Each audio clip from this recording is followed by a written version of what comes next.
السلام علیکم. میں ویوز کے ساتھ محمد اظہر صدیق حاضر خدمت ہے. باتیں بہت کرنے کو ہوتی ہیں، میں روزانہ یہی کہتا ہوں، لیکن کوشش کرتے ہیں ذرا سلیکٹیو باتیں ہو سکیں اور آپ تک قانونی رائے بھی جا سکے، تجزیاتی بحیثیت ایک تجزیہ نگار آپ تک حقائق جا سکیں.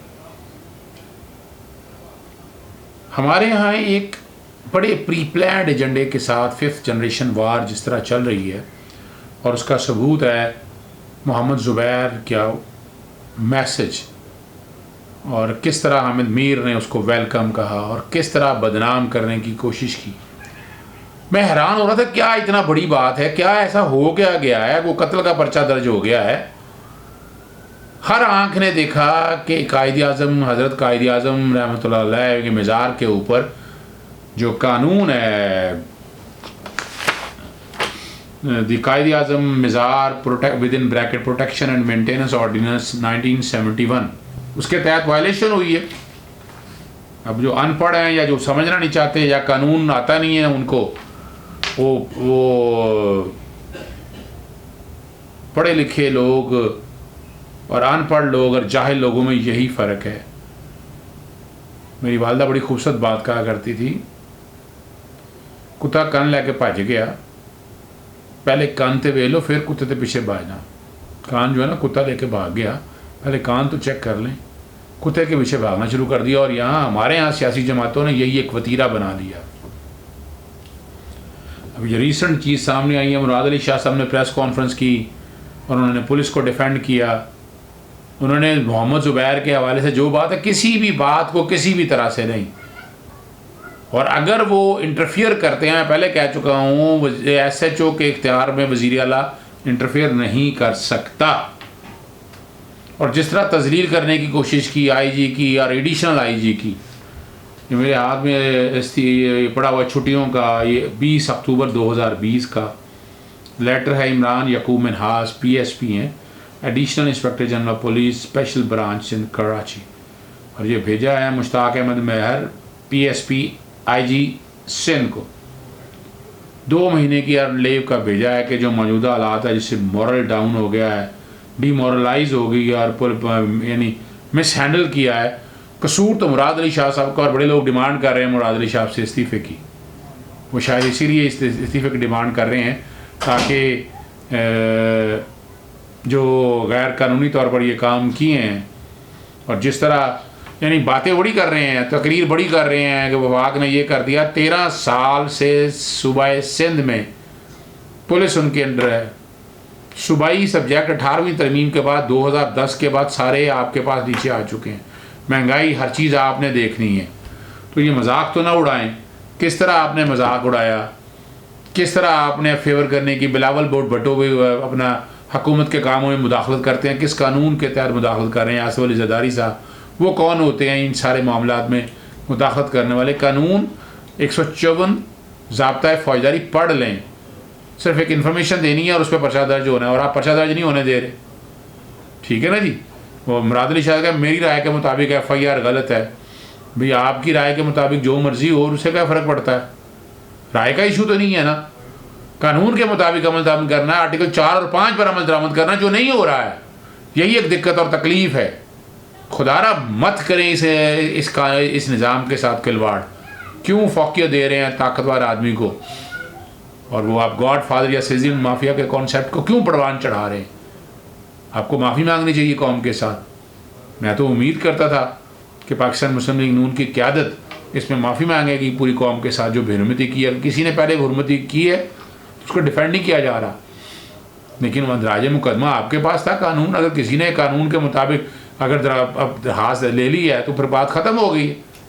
اب جب آپ نے نہیں لیا تو پھر قانون تو آپ نے حرکت میں نہیں لے کے ہے نا، آپ قصوروار ہے نا. آج احتساب عدالت میں نواز شریف کے مسلم لیگ نون کے صدر شہباز شریف کو منی لانڈرنگ کیس میں جوڈیشل ریمانڈ پہ بھیج دیا گیا جیل.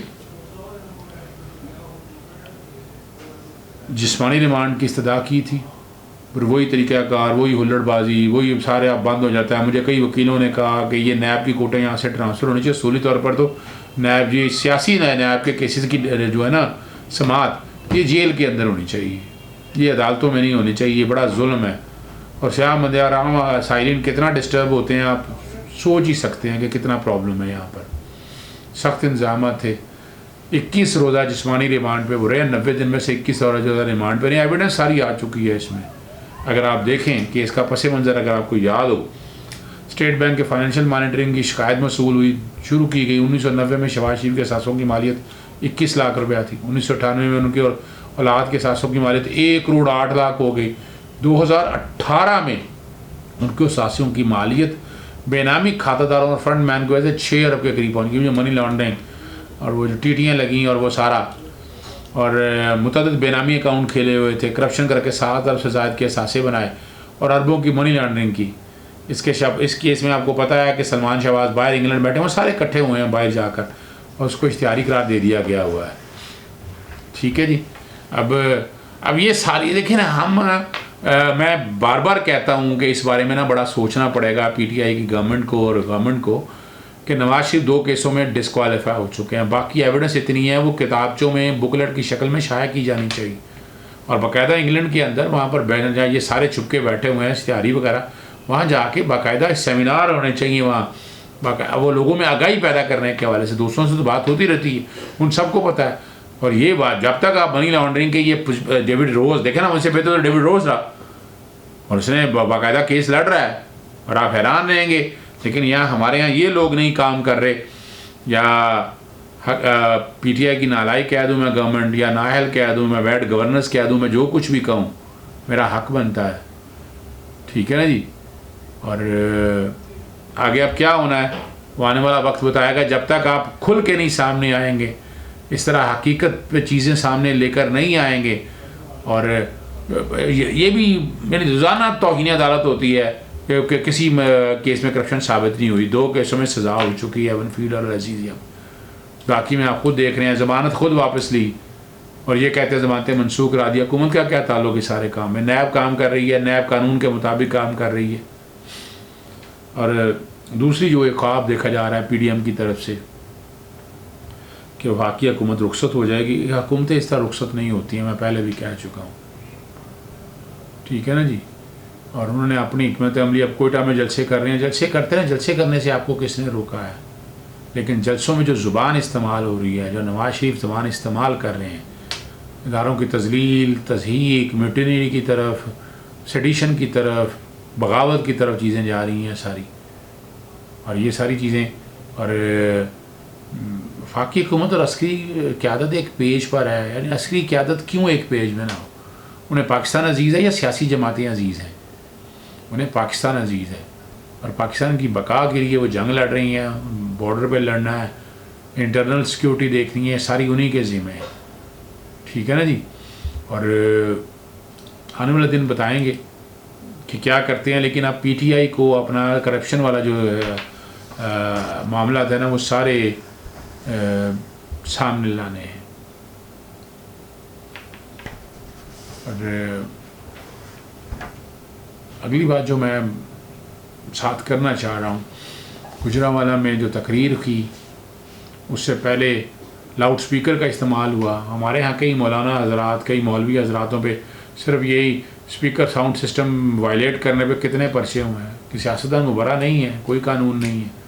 اسی لیے مریم نواز اور کیپٹن صدر سمیت لیگی رہنماؤں پر ٹریفک میں رکاوٹ اور پنجاب ساؤنڈ ایکٹ کے تحت خلاف ورزی پر مقدمہ درج کر لیا، جس میں ریاستی اداروں کے خلاف اشتعال انگیز تقریر کرنے کا الزام بھی لگایا گیا. اور بات صحیح ہے. یہ آپ جو بات کرنی ہے آپ قانونی طور پر لڑیں، عدالتوں میں آئے. عدالتوں میں تو آپ آئے نہیں ہیں. کیا طریقہ کار ہے؟ اس طرح سڑکوں پہ یہ لڑی جاتی ہے اور جھوٹ بول رہے ہیں، فریب کر رہے ہیں، فراڈ کر رہے ہیں، کہہ رہے ہیں کرپشن میں سزا نہیں. سزائیں تو ہو چکی ہیں. ٹھیک ہے نا جی. اور اب دیکھا جائے یہاں پر شادرہ چوک پر بلا اجازت ٹریفک بلاک کی، شہریوں کو پریشانی کا لاحق ہوا. اور وہ یہ مقدمہ جو ہے نا 2000 سے 2200 نامعلوم افراد کے درج کیا گیا ہے. نون لیگ کی نائب صدر مریم نواز، کیپٹن ریٹائرڈ صفدر، ملک ریاض، سمیع اللہ خان، ملک پرویز، علی پرویز ملک، بلال یاسین، سمیع اللہ خان اور سیف الملوک کھوکھرو کو نامزد کیا گیا. پولیس کی مدعیوں نے درج کیا ہے کہ ملزمان نے ریلی میں حکومتی اجازت کے بعد انڈرٹیکنگ دی ہوئی تھی، باقاعدہ باہر آ کر خطاب کیا اور دوران اور جس کے دوران حکومت اور قانون نافذ کرنے والے ریاستی اداروں کے خلاف اشتعال انگیز تقریر اور نعرے بازی کی. اب یاد ہوگا اس سے پہلے شاہدرہ پولیس نے سیڈیشن کا پرچہ درج کیا اور بڑا صحیح پرچہ ہے وہ. اب اس پہ ابھی تک کارروائی کیوں نہیں ہو رہی؟ Day to day trial complete ہونا چاہیے سارے مسئلے کا، باقاعدہ چلان سبمٹ ہو اور آگے چلیں چیزیں، اور یہ تبھی چیزیں ساری سامنے آئیں گی. اسی طرح کورونا کی خلاف ورزی ہوئی، ایس او پیز کی خلاف ورزی ہوئی، رب پاک نے آسانی سے بچایا اور رب بچا ہی رکھے ہمیں، لیکن پھر بھی ہمیں قانون کی پاسداری کرنی ہے. اجازت دیجیے گا. السلام علیکم.